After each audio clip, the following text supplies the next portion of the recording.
हे बघा, यंदा मागच्या वेळेसारखं मकाचं बियाणं घेऊन येऊ नका. अग तू त्याची काळजीच करू नको. मी यावेळेस सेमिना हायब्रिड सीड प्रायव्हेट लिमिटेड या कंपनीचं श्रीनिधी NV 1102, ब्रह्मा, निधी ओरिजिनल, एक्सप्रेस, मॅक्स, विष्णू यापैकी जी एखादी व्हरायटी घेऊन यायचं ठरवलंय. अहो पण आपल्याला कुठली लावायची?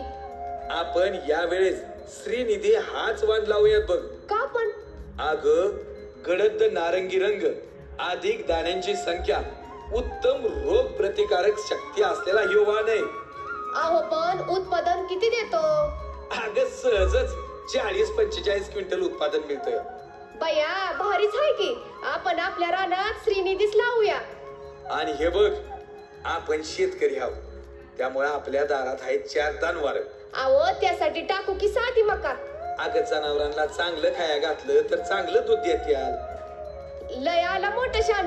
चांगलं काय त्याला काय सोनं घालता काय? अगं सेमिना हायब्रिड सीड्स या कंपनीचा NV 1102 हा वाण मुरघासासाठी लय उत्तम आहे आणि त्याचा हिरवा चारा सुद्धा जास्त निघतोय. कन्सेबी त्याची लय नियटाक असते ती. रोग प्रतिकारक शक्ती असलेला हे वाण आहे, त्याच्यामुळं हिरव्या चाऱ्याचं उत्पादन बी जास्त निघते आणि दाण्याचं उत्पादन घ्यायचं म्हटलं तर ती बी जास्त निघते. बया असं जर असेल तर मक्याच्या दाण्याच्या उत्पादनासाठी श्रीनिधी, जनावरांच्या चाऱ्यासाठी आणि मुरघासासाठी NV 1102 याच व्हरायट्या लाव. हो हो, आपण हेच लाव बघ. अहो पण ह्या मिळतील कुठे ती सांगा की? अगं आपल्या जवळच्या कुठल्या बी कृषी सेवा केंद्रात गेलं तर आपल्याला सेमिना हायब्रिड सीडच्या सगळ्या व्हरायटी मिळतील.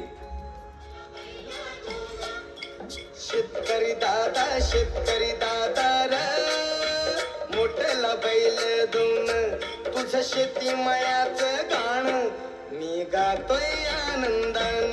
तुझं शेती मायाचं गाण मी गातोय आनंदान.